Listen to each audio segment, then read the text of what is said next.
Here's a situation many pet owners have faced. You trim a nail, it bleeds, and you want to handle it safely in the moment. AI can be useful here because the goal is simple, practical steps and clear call the vet guidance. Now, keep in mind, this is general pet first aid information and it's not a substitute for veterinary care. So if you're not sure or the bleeding won't stop, call the vet.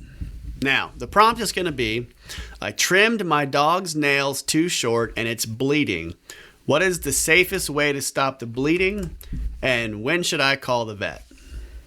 This is the kind of thing you would type in a hurry. So if you type in something similar and it may not be as beautiful as this prompt, don't worry. The AI is here to understand what you want, infer the outcomes you're looking for, and give you the best answer. Now notice the word safest is in there. That matters because I'm not asking for clever tricks from TikTok. I want to keep my pet safe. Let's see what it says. First of all, we get our affirmation statement. The quick sinking feeling, quick. When you cut the quick.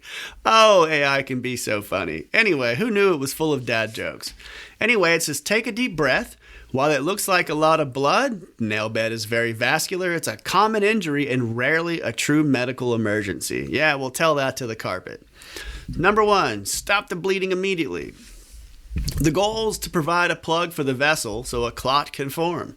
Step 1, stay calm. Step 2, apply pressure. Step 3, use a styptic agent, like Quick Stop.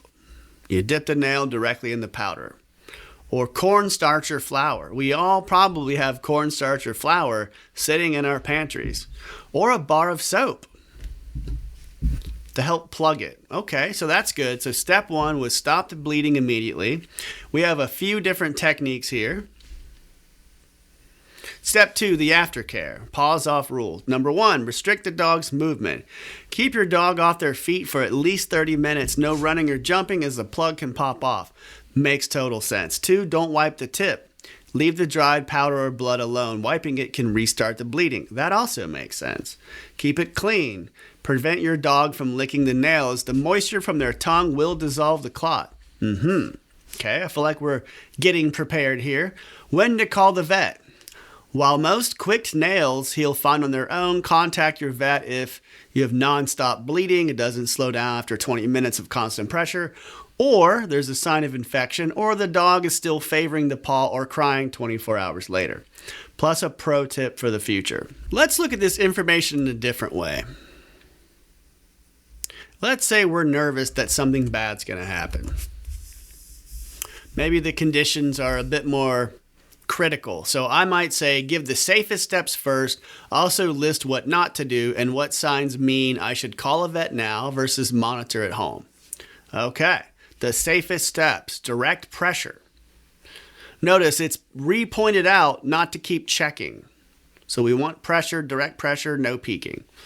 2, the cauterization or styptic agent. I'm going to get hammered in the comments for pronouncing this word, aren't I? Styptic, styptic, who knows? Once again, proof I'm not a clinician. There's a powder. There's that backup. I've actually used cornstarch before and it works.